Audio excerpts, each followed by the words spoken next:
Alrighty, welcome, gentle gamers. I am the MTG Greybeard, and I'm here to tell you the story of my first Commander win in a LGS official kind of a setting. This is the second time I've been at an official Commander game, and I was drafting in a Chaos draft.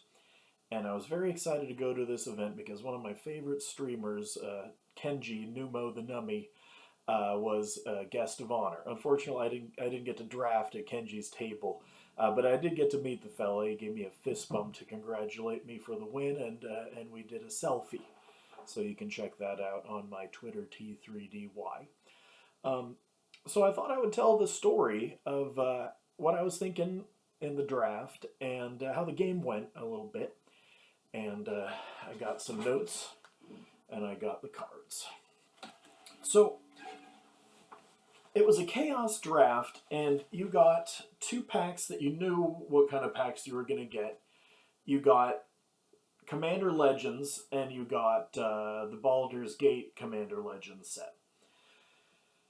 I also got a Dominaria Remastered pack and a Scars of Mirrodin pack, and I put those two on the bottom of my stack. You were able to choose which pack you wanted to open first. Now I figure I want to get first crack at those Legends and the Commander Legends packs because I want to figure out my Commander identity. So the first one that I opened was this young fella, Krark the Thumbless. He's a lot of fun. I was excited to have him for my collection because I'm doing a Commander Goblin deck, and I didn't have a Krark. And so I was thinking, maybe I will have him, and he has Partner, right? And I figured Partner might be the more powerful choice. I could be choosing a Partner, I could be choosing a background, and there were Conspiracy packs in the mix, so it was possible I might do a Conspiracy as well. Early on, I also saw this guy, Kediss Emberclaw Familiar. Now, this fella, I didn't say what Krark does. So Krark's a 1 and a red, 2/2, legendary creature, goblin wizard, and whenever you cast an instant or sorcery, you flip a coin, and you either got to bounce the spell back to your hand if you lose, or you get to copy it if you win. I ended up being kind of more creature heavy, but I had a few interesting spells in my deck, so I did include Krark in the 59. So Kediss, also a partner commander, and I was excited about that. So I'm collecting red stuff, and then I see, whoops, what happened here? The cards stick together. I'm using these penny sleeves. Gilanra, the Caller of Wirewood. Now this lady, who's an elf druid, is a mana dork, a 1/2 for 2 and a green, and whenever you cast a spell with CMC 6 or greater, you get to draw a card. Now I gotta offer props to my buddy Kumar, who was sitting on my right, and the first to be eliminated in this game, who kept reminding me when I was about to miss a trigger to draw a card after the poor fella got eliminated, and so he was the recipient of my prize pack. We also got a pack at random, and we were playing the match for a prize pack, and then everybody else had a pack that they gave to one of the other players at the table based on whoever increased their enjoyment the most, and Kumar increased my enjoyment because he helped me win. Nobody gifted me a pack, as it turned out, so I guess one of the fellows must have been gifted 2 packs. So I was excited to have a ramping commander because there's some big stuff in the deck. And I forgot to tell you what Kediss does. Now, Kediss is just a little 1/1 for 1 and a red. And Kediss, when this elemental lizard deals damage to an opponent, that damage is reflected to all the other opponents too. And that's going to be part of the story. I found the Conspiracy Incendiary Descent. And there's a funny story to go with this. This gives 1 creature fire breathing, and you can keep it face down and then flip it at any time to reveal. You keep it in your command zone until then. It doesn't cost you any mana or anything.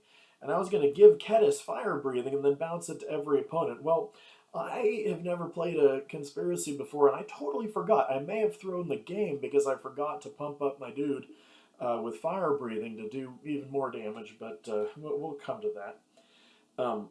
I also have this one, Halana Kessig Ranger. Now, this is when I started branching into green, and Halana, whenever another creature ETBs, you can pay 2, and that creature deals damage equal to its power. That ended up being very clutch and taking out an opponent's key piece to help me to clinch the win.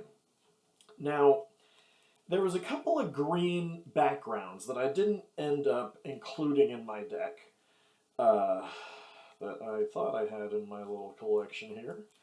But there's a background that has to do with putting counters.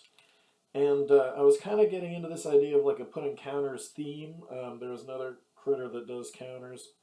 The Immaculate Magistrate puts a counter for each elf that I control, so I started collecting elves, and I ended up being past so many elves. It was wild. Green was just wide open in my seat, so I was stoked there. I was getting elves like the Rift Sower that's a nice mana dork.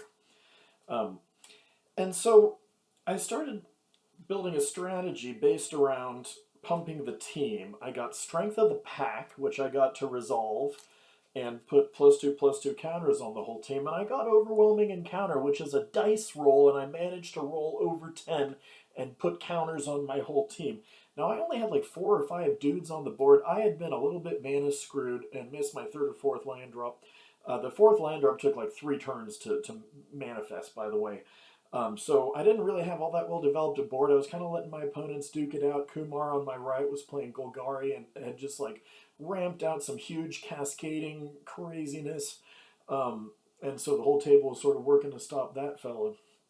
Then I also have this one, Strength in Numbers, which gives 1 creature a pump based on the size of your team. And so the way that the game played out was...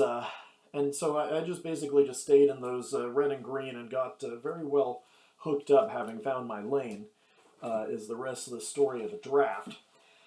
So in the game, on my left is Austin, who's playing the 4/3 flyer in Rakdos, and ends up just sort of like littering the board with 3 3s that were very annoying to me. On my right, Kumar had started off, and Kumar is one of my new buddies from the draft peeps. I had played a Neo draft with him the week before, so it was cool to be at the table with a new buddy. Kumar on my right had started doing some huge creatures that were like, there was like an Altasaur that was cascading, and he cascaded into a 4/4 flying dragon. It was just nuts. It was, I think Austin said, how do you have a real commander deck at a draft game, you know? And then Jimbo, who was across the table, had a white-black deck using Minthara, one of my favorites out of the Horizons Baldur's Gate Alchemy set. It basically works the same way she does if you've played it on Arena. And this fella had a Golem Tribal going somehow. He had both of the Splicer cards. So that was very fun to see. I had been beaten by the Splicers in a Dominaria remastered match at a draft a few months ago, so it was fun to see those Splicers again. And then the fella had a bunch of X1s out on the table. Well, it just so happened I had the 7-drop Dragon that has an adventure side of the card that does a board wipe for all your opponent's X1s. And so I was able to take out, you know, the Splicers that pump the golems and give them first strike and whatnot with that. So the way that I got it started was, you know, Kumar had been left with just 1 blocker, and he was low on life because the other guys had been, you know, battering him because he was the big threat, right? So I swing at him with my whole team, and I play that Strength in Numbers on, what's the name of my commander? Kediss. So I played Strength in Numbers on Kediss, and that pumped up Kediss so that he was doing 7 damage. And I said, look, you know, if you want to block Kediss, you're going to help your other opponents, right? So Kumar opts not to block Kediss, blocks and eats one of my 4/3 elves, and so I was able to reflect that 7 damage to the other 2 players, right? And then, like I said, I was able to just pump up my team. And I was worried, I was worried that I'd blown my wad too soon with those pump up spells because I only had like 3 or 4 or 5 creatures out on the board, right? But that turned out to be enough. And another thing was that my mana dork was like at a 5/5, but I kept tapping it for mana, so you can't use the 5/5 anymore. But that ended up with that board wipe, just shocking poor Jimbo. That ended up making the difference. So that's about a 10-minute video recap. Let me know in a comment if you enjoyed that. I am available for tutoring and coaching if you are interested either in historical magic, which is my field, or if you're interested in learning the gameplay of Magic the Gathering Limited. I am available for coaching, tutoring, research assistance. I can help you write papers. I'll edit your work. I can help you with your game, any of that kind of stuff. Send me an email, ted.hand@gmail.com. I am MTG Greybeard here on YouTube. Please do click like and subscribe, and stay tuned.